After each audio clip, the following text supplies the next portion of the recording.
Розпочинаємо другу панель. Now we're starting this summit's second panel, and it will be a reintegration policy, a key to the recovery of a peaceful life in Crimea after the occupation, and it's moderated by I.Zhovkva, Deputy President.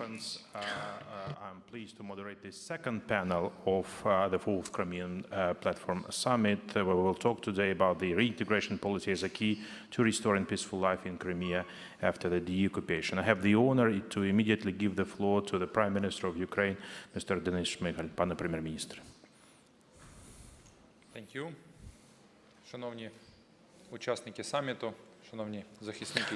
Dear participants of the summit, dear our defenders and dear colleagues, dear friends, dear ladies and gentlemen, it was 10 years ago that in 2014 Russia started its military aggression against Ukraine. 10 years ago, Russia occupied Crimea, and thus shaking all the security architecture in Europe, and it was Crimea where the war of Russia against Ukraine started.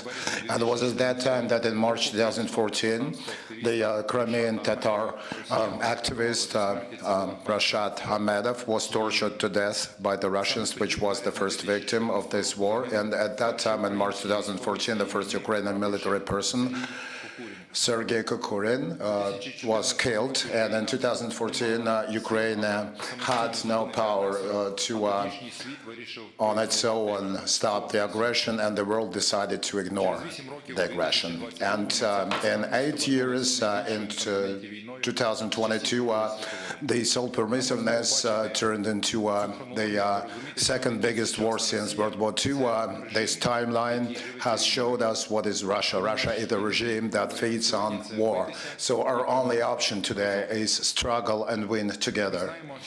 We know that today, in 10 years after the beginning of the Russian-Ukrainian war, we have reliable allies that will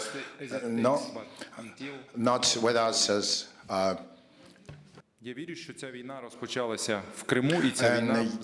I believe that this war started in Crimea, and it will end in Russia's defeat in Crimea as well. So we're glad to welcome everyone who's fighting for just peace, recovery of international law and world order.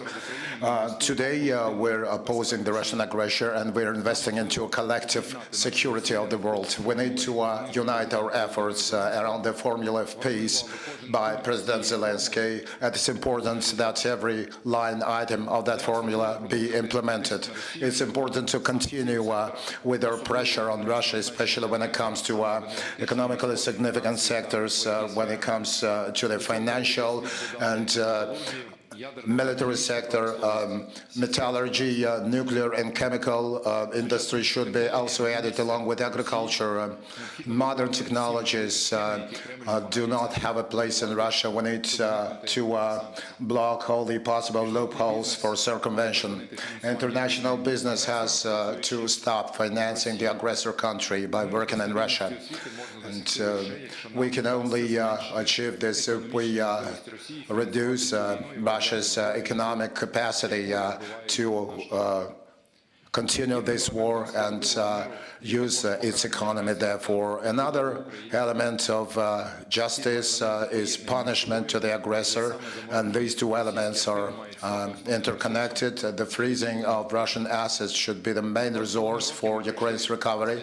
In the last 2.5 years, we've gone a long way in this direction, and the decision of G7 that the frozen assets should work towards Ukraine's victory. $50 billion will be the proceeds that are expected that we're going to get that will contribute to our economic recovery. What Russia has destroyed will be restored, and the transfer of this money will be a big step, but not the ultimate step, and we're going to go for a full confiscation of frozen assets and full compensation for all the damage that the aggressor, the enemy, caused us. We understand that Ukraine's recovery will become one of the biggest projects since World War II, and we're sure that the freed Ukrainian Crimea will be one of the key gravity centers of our military and economic recovery. Last year, I mentioned 5 line items for the recovery of the Crimean Peninsula, and that will be a transformation of Crimea into one of the tourism pearls in Europe. That will be the inclusion of this peninsula into a network of transport corridors that unite Europe, Asia, and the South. And this is also the building up of energy infrastructure, especially focusing on the energy of wind and sun, and also the sea shelf. That will be the recovery of a local agrarian potential capacity, and also the transformation of Crimea into a powerful IT cluster. Today, all these areas still remain absolutely relevant, but I only want to add just one more line item to that list, and that's the inclusion, together with the rest of Ukraine's territories, into the EU and NATO. I'm sure that this purpose, this goal will be a reality as a must. Dear friends, dear ladies and gentlemen, it's very important that we have inclusive support from you to stand in this struggle. This will make closer the moment of liberation of our territories, including Crimea. Financial support caters for the stability of our economy, keeping basic social guarantees and recover. That allows us our destroyed cities and villages. We're grateful to everyone who gives us such support. That's an investment into safe and peaceful Europe. That's investments into the world order, where they respect everybody's borders and international law. As long as Russia is continuing this bloody aggression and keeps controlling part of the Ukrainian territories, the world cannot feel safe. We need your unity, we need your determination, and we need your assistance to stand together and to achieve just peace.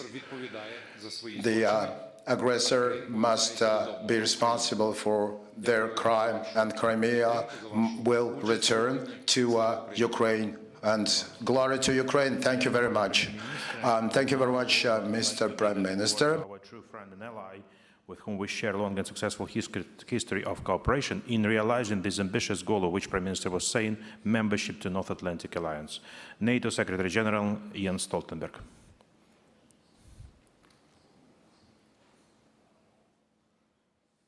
Dear friends, I'm grateful for President Zelensky's invitation to address this summit of the Crimea platform. The Crimea platform plays an essential role in strengthening Ukraine's cooperation with the international community and enhancing dialogue.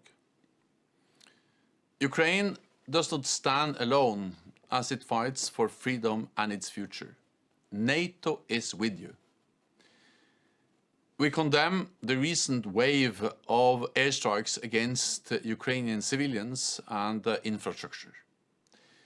NATO allies are providing critical military support, with more air defense systems, including Patriots, and with F-16s donated by allies. These weapons are now in action, defending Ukrainian skies and cities. NATO's support will go further and faster. Allies will continue to provide Ukraine with the weapons, ammunition, and equipment it needs. At the Washington NATO summit, we agreed a major package of support. It will make Ukraine stronger, save lives, and help Ukraine prevail. This includes a new NATO command to lead the coordination and provision of security assistance and training. 40 billion euros within the next year, and a pledge to ensure sustainable funding for the long term, and more military support, more security agreements, and more interoperability. All this will help Ukraine defend itself today and deter Russian aggression in the future. President Putin must understand that we will not waver. He cannot wait us out. Ukraine's future is in NATO, and it is on an irreversible path to membership. At the Washington summit, Allied leaders were clear. We will never recognize Russia's illegal annexation of Ukrainian territory, including Crimea. Crimea is not Russia, it is Ukraine. Russia's annexation of Crimea in 2014 is a gross violation of international law. NATO is unwavering in its support for Ukraine's independence, sovereignty, and territorial integrity. The courage and resilience of the Ukrainian people and your armed forces are an inspiration to the world and to me personally. The Crimea platform is an example of Ukraine's tireless work to find a just and lasting peace. There cannot be true peace in Europe without peace in Ukraine. This is the last time I will address the Crimea platform as NATO Secretary General, but the Alliance commitment to Ukraine is stronger than ever. With NATO's continued help, Ukraine will prevail as a sovereign, independent, and democratic nation. Thank you. Thank you. Next, we have the opportunity to hear Antonio Guterres, UN Secretary General.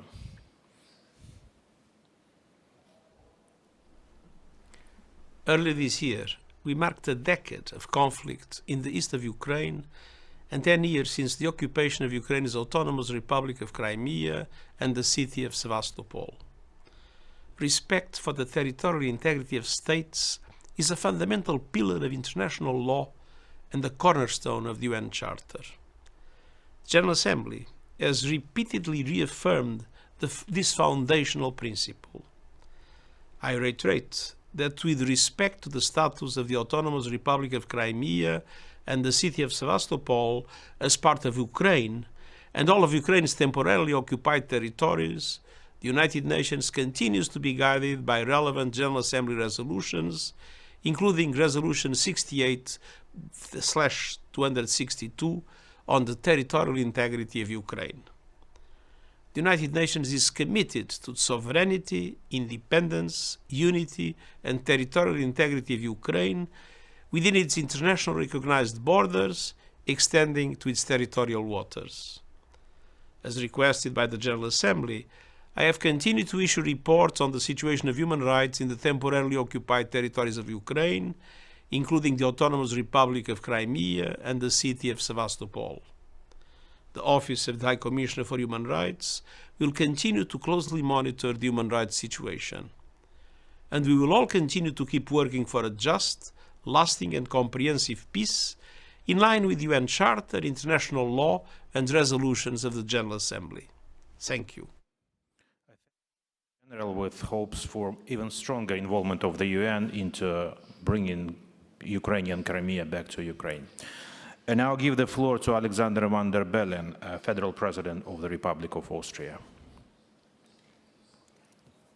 Mr. President, Excellencies, ladies and gentlemen, it is an entire decade, 10 years, since Russia has invaded and illegally annexed the Ukrainian territories of the Autonomous Republic of Crimea and the city of Sevastopol.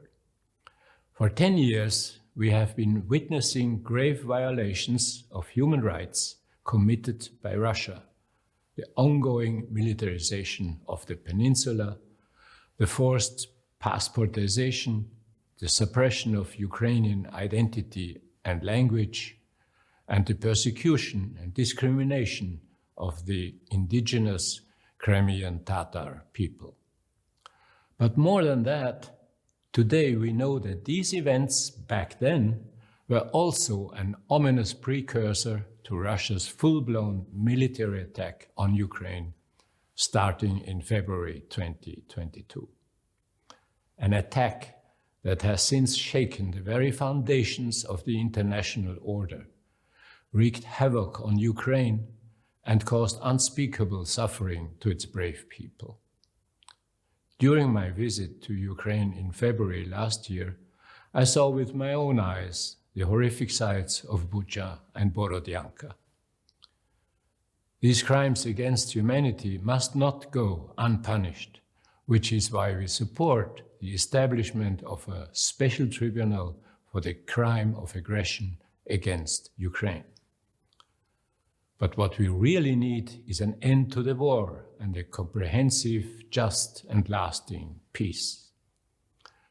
I can reassure you that Austria will continue to stand by Ukraine, firmly supporting its independence, sovereignty, and territorial integrity within its internationally recognized borders.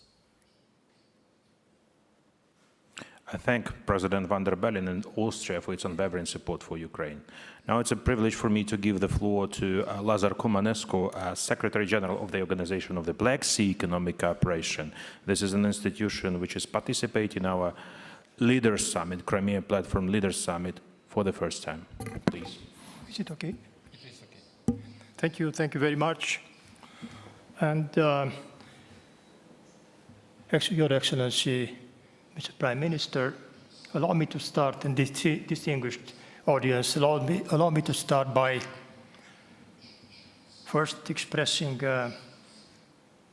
my heartfelt gratitude and thanks to His Excellency President Zelensky for so kindly extending to me the invitation to participate in this very important summit.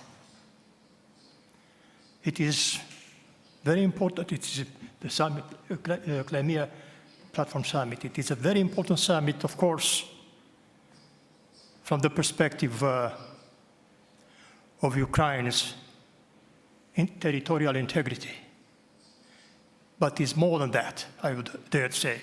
It's about how the international community looks at the necessity of the full respect of this principle, of fundamental principle of the international law, which is territorial integrity of states.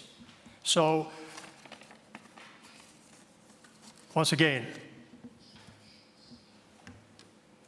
the invitation extended to me to participate in this and be part of this panel, and to participate in this summit and to be part of this panel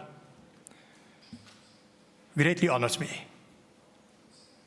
And I see it also, and that's an important point from my perspective, from my organization, that is yet another convincing proof of the importance and attention the Ukrainian authorities have been paying and pay to the organization which I have the honor to represent today, the Black Sea Economic Cooperation Organization, and to the promotion of economic cooperation and development in our region.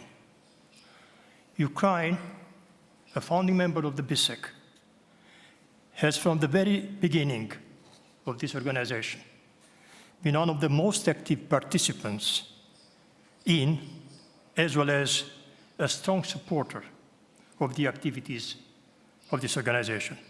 And Ukraine has been a most valuable contributor to the advancement of its objectives. And thanks to this unwavering support, and also to the constructive attitudes by all member states of the BISEC, and despite the war waged on Ukraine's territory, our organization has been able to navigate through the troubled waters of the last couple of years, and even take important decisions that define the priority areas and direction of actions for the years to come, aimed at further enhancing the economic cooperation in the BISEC region. I particularly have in mind the adoption last December of the revised basic economic agenda.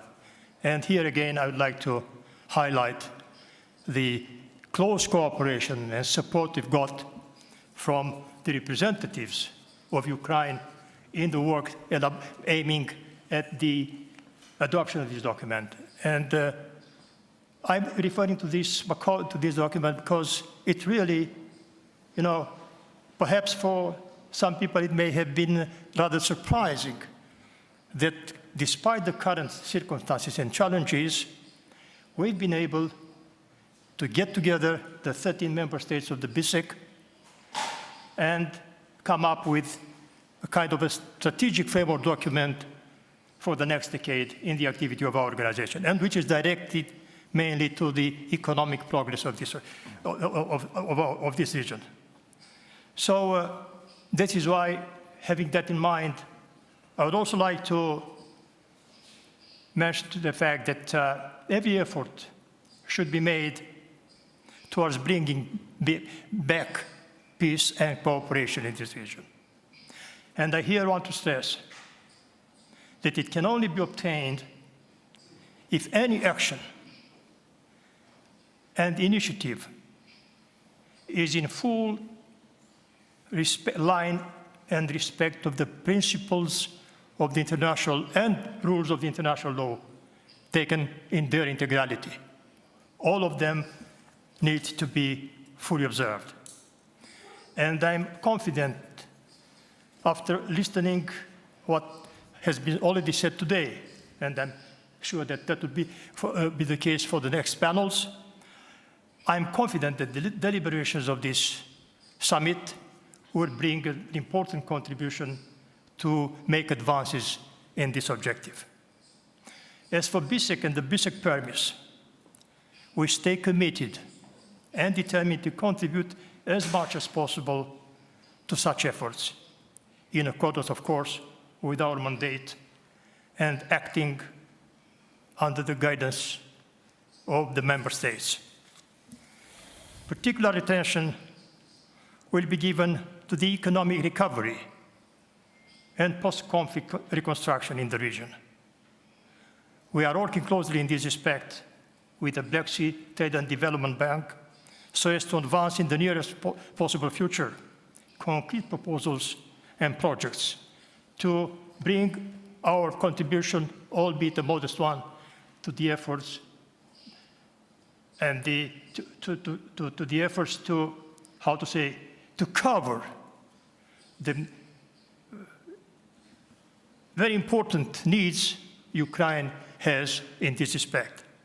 And with this, I would conclude, but before that, allow me to express once again my hope and confidence, confidence that this summit can really and significantly contribute to the efforts aimed at bringing back an atmosphere of peace and cooperation so much needed in our region.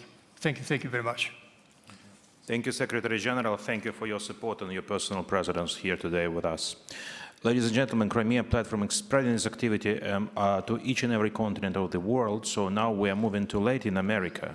Costa Rica is a country which is consistently participating in each international format which President suggests. I'm talking about Peace Summit, I'm talking International Group on the Tribunal, and certainly in the Crimean platform. And this is a good example for the countries of this region. I'm honored to give the floor to President of Costa Rica, Rodrigo Chavez Robles. Excellencies, dear colleagues, on behalf of the government of Costa Rica, I would like to thank Ukraine for inviting me to address this high-level audience. In the face of enduring geopolitical tension and conflict, the Crimea platform stands as a vital initiative championing the sovereignty and territorial integrity of Ukraine. The coalescence of international support, including the commitment of countries like my own, Costa Rica, underscores both the global recognition of Ukraine's plight and the shared responsibility in upholding international law and order. Ukraine's efforts to reclaim its territories and protect its citizens are not merely acts of national interest, but they are supported by foundational international legal principles and moral values. I hereby reaffirm the unwavering commitment of the Costa Rican government to continue working with you all through this platform to defend Ukraine's independence, sovereignty, and territorial integrity within its internationally recognized borders. As a country with a deep-seated commitment to peace, democracy, and international law, Costa Rica's support for Ukraine is rooted in our own historical values and principles. Notwithstanding our geographical distance from Ukraine, we, Costa Ricans, have consistently voiced our condemnation of the annexation, and we will continue supporting international efforts to hold violators accountable. My country supports diplomatic efforts to restore Ukraine's territorial integrity, and therefore we reiterate our commitment to the policy of non-recognition of the illegal annexation of Crimea and the Donbas region. There could be no real peace without justice, and Costa Rica will also continue calling for accountability for the grave violations of human rights, attacks against civilians and civilian infrastructure, filtration operations and forced deportation, among others, committed by the invading country. All perpetrators should be held accountable.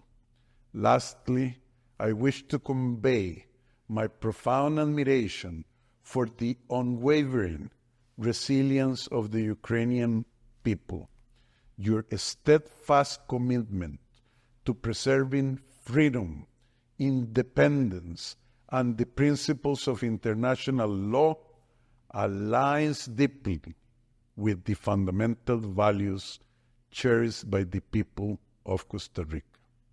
The global support for Ukraine and the active participation of nations like Costa Rica serve as a powerful reminder that in an interconnected world, the defense of one nation's sovereignty is a commitment to the stability and security of all nations on the face of the earth.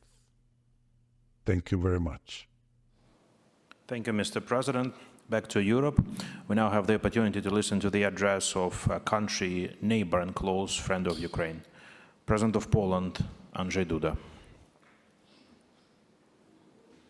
Distinguished Mr. President, dear Volodymyr, Excellencies, ladies and gentlemen, dorogi ukraiński друзі. The fourth summit of the Crimea platform marks the 10th anniversary of the illegal annexation of Crimea by Russia. Today's meeting is an important symbol that the world remembers and will not forget. It also serves as an opportunity for all of us to state clearly that the issue of Crimea is not indifferent to us, and that we will not be indifferent to the obvious violation of international law and of Ukraine's territorial integrity. The illegal annexation of Crimea and Sevastopol in March and April 2014 revealed the true criminal face of Russia and Vladimir Putin. These actions were, in fact, a prelude to the events we have been witnessing since 2022. Already then, 10 years ago, the world could see Russia's true intention towards Ukraine. That is, the annexation of Ukrainian territories and the destruction of Ukrainian culture and language. Unfortunately, the world watched but did not see. It listened but did not want to hear. Poland and other Central European countries have known this face of Moscow. Russia has centuries of imperialist and colonizing traditions. Under Putin's rule, it systematically continues the policy of expanding its territory and economically exploiting the occupied areas. Despite the passage of time, Russia still sees neighboring countries as its exclusive sphere of influence. It denies the nations inhabiting them the right to self-determination and negates their history, culture, and traditions. We have seen firsthand since 2014 what Russia's approach to the conquered nations looks like by observing its brutal policy towards the Crimean Tatars. Unlawful detentions, deportations, torture, inhuman treatment, intimidation, and discrimination all become elements of the everyday life of the inhabitants of Crimea. The forceful conscription of Crimean Tatars into the Russian armed forces in order to send them to fight against Ukraine is another example of Russia's disregard for international humanitarian law. There are known cases of towns like Bakhchisarai, where 90% of them were called up to join the Russian army. It is extermination in installments. It has to be stopped as soon as possible. Therefore, we have to stay strong and united in solidarity with Ukraine. We must ensure that the Kremlin faces a strategic defeat. Russia must be held accountable for the damage it has caused. It will happen only if we increase the cost of this war for Moscow by further weakening its military-industrial base and striking at the heart of its economy. We must also make sure that sanctions and economic measures strike where it hurts the most.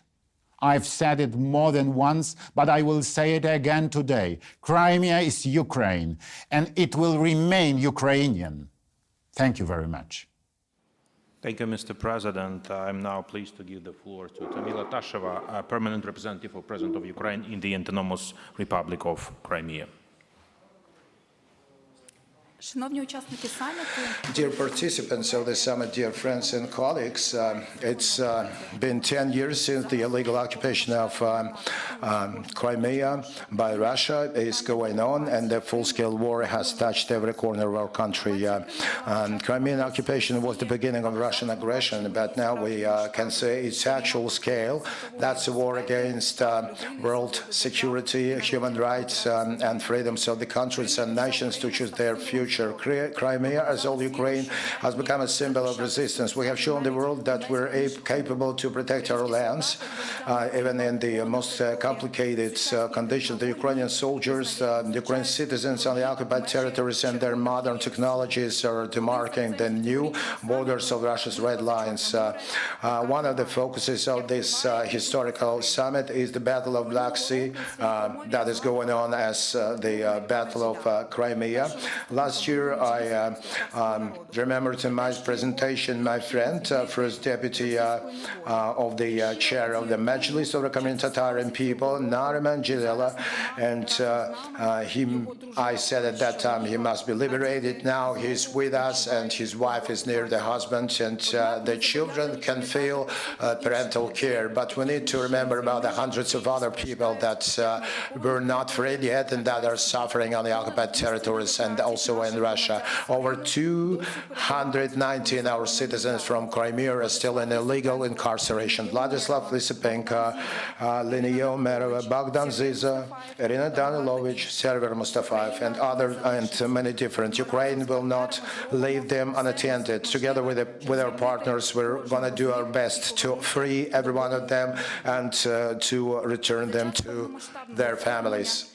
During the full-scale invasion, over 1,000 Our citizens were persecuted in the occupation for supporting Ukraine, for its national symbols, for culture, and they're persecuted for just wanting to live in Ukraine. We need to support them. We understand that this full-scale war has changed lots of our plans, but we have not refused our principles and our goals, and now we're making our particular steps on our way to the occupation and battlefield, and also on the political diplomatic level. Now there's a decision that was developed now to recover public authorities in Crimea and Sevastopol, together with higher education establishments. Educational programs are working to prepare public workers, public servants, plus some legislations were amended for the population. We are also supporting indigenous people, including the Crimean Tatars, supporting their language and culture. They're a key people. They're part of the Ukrainian population, and we're struggling for them and for their return to the political and social space of Ukraine. And we have presented many times our plans for Crimea after the occupation. Now we're working with the civil society, international partners, and other stakeholders on how to deal with the issues and bottlenecks when it comes to that. And that stipulates some particular steps as to education, the politics of memory, indigenous people, renewal of justice, and other issues. Today, all the communities should support the peace formula proposed by President Zelensky, which clearly it gives us the ways for just and long-lasting peace. One of the key elements of this is the freeing or liberation of all the deported people, including children, Ukrainian children, and also that includes also food safety and recovery of Ukraine's territorial integrity. And this is not only our interest, but that's a global interest of those who are striving for world and peace, for peace in the world. That might also be a maturity test, not only for Ukraine, but also the rest of the international community. We need to prepare the peninsula for integration, provide for the human rights of those who have suffered from the occupation regime. And that stipulates big reforms in the area of human rights, the rights of indigenous people, and the strengthening of Ukraine's infrastructure. We're supporting citizens that are already getting ready for that, and your support will always be to the point. Solidarity and joint way for prosperity and security of Crimea has been and will be part of Ukraine. Today, thanks to the armed forces of Ukraine, we can feel that moment closing on us, and on us depends how quickly we're going to get it. The Ukrainian army has proven that we're able to protect our land and our people, that we are ready to fight until the end. And I thank you, dear contributors, who is in the most difficult times with us. And somebody will get back to Crimea, get back home. Somebody will just pay a visit, but anyway, they will come back. Glory to Ukraine. I'm done. Thank you very much, Ms. Tamila, for your work. Pleased to give the floor to our Baltic true partner and friend, President of the Republic of Estonia, Alar Karis.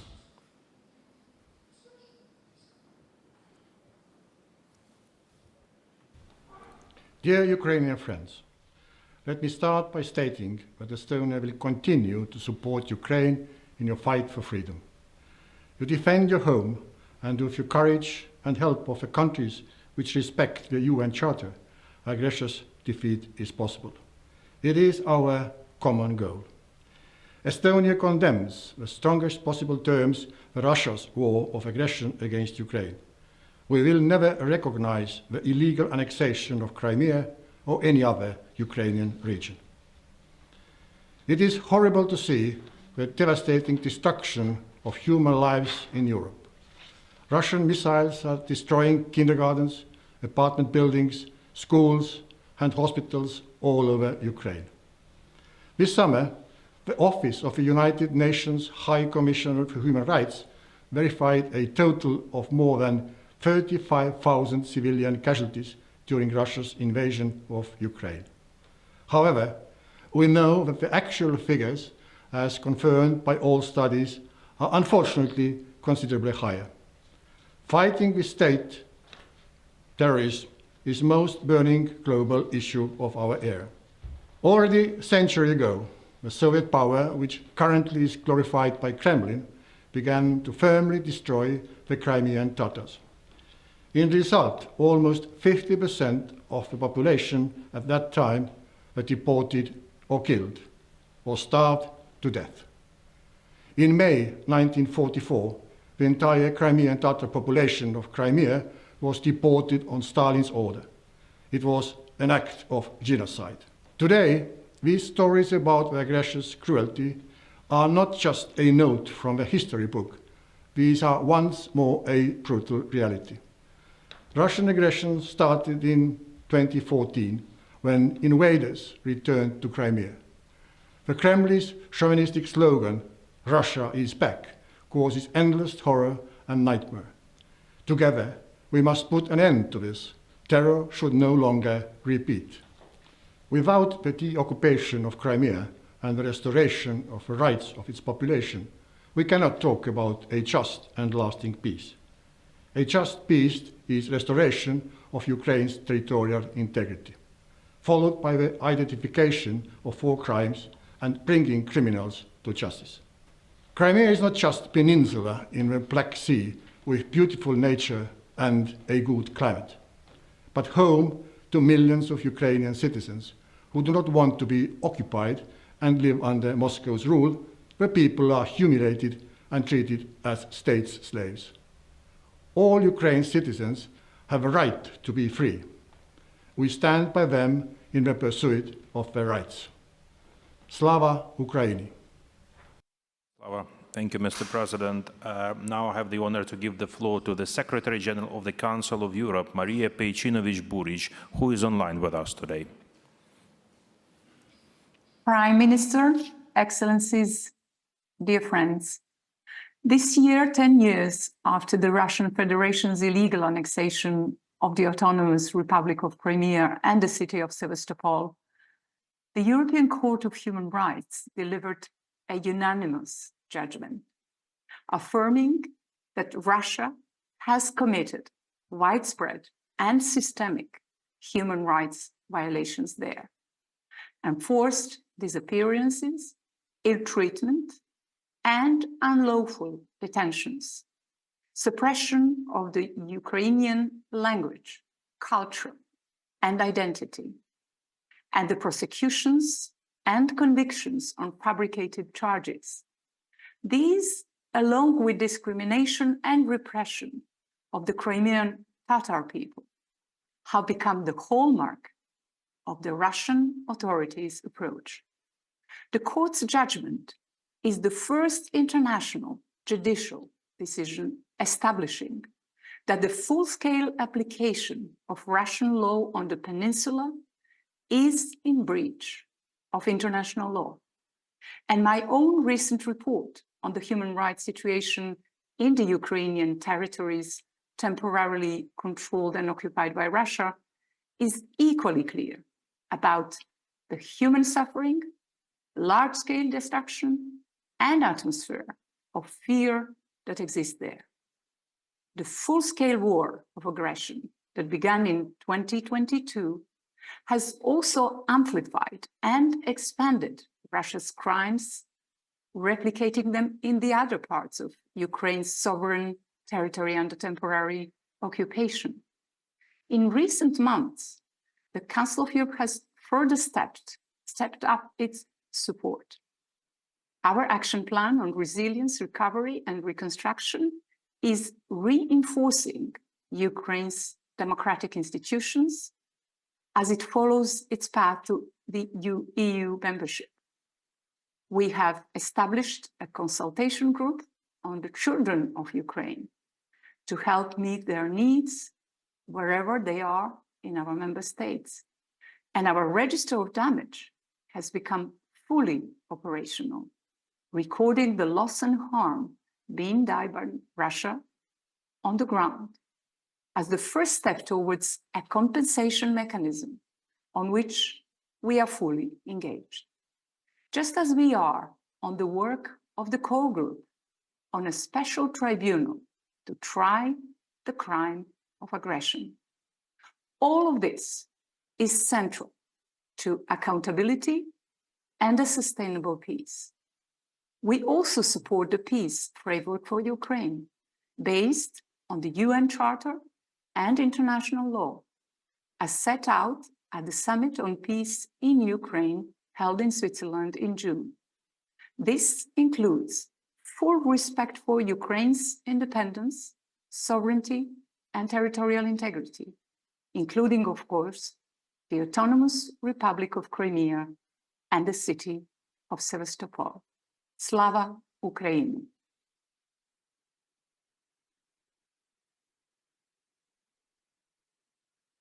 And thank you for strong political decisions and practical steps which you mentioned. At the end of this panel, I'm honored to give the floor to Rifat Chubarov, chairman of the Mejlis of the Crimean Tatar people. Proszę. Now, dear participants of the International Crimean Platform, ladies and gentlemen, on the temporarily occupied territory of the Autonomous Republic of Crimea and city of Sevastopol, as was the result of the invasion from the Russian Federation, and it was an oppression of rights of the indigenous people, ethnical Ukrainians, and the Crimean Tatars, and that was the Russian barbarians in Crimea are conducting a purposeful policy to change the composition of population. And that's the oppression of the indigenous Crimean Tatar people and ethnical Ukrainians. That's the oppression of signs of identity of the Crimean Tatars and other peoples and populations that live in the peninsula.